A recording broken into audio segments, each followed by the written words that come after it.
قال هذا رحمة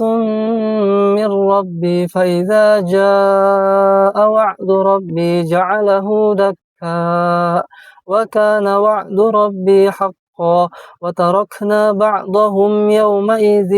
يموج في بعض ونفخ في الصور فجمعناهم جمعا وعرضنا جهنم يومئذ للكافرين عرضا الذين كانت أعينهم في غطاء عن ذكري وكانوا لا يستطيعون سمعا أفحسب الذين كفروا أن يتخذوا عبادي من دوني أولياء إنا أعتدنا جهنم للكافرين نزلا قل هل ننبئكم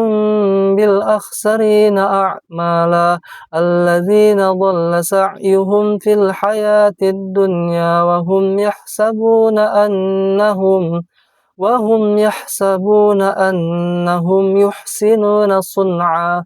أولئك الذين كفروا بآيات ربهم ولقائه فحبطت أعمالهم فلا نقيم لهم يوم القيامة وزنا ذلك جزاؤهم جهنم بما كفروا واتخذوا آياتي ورسلي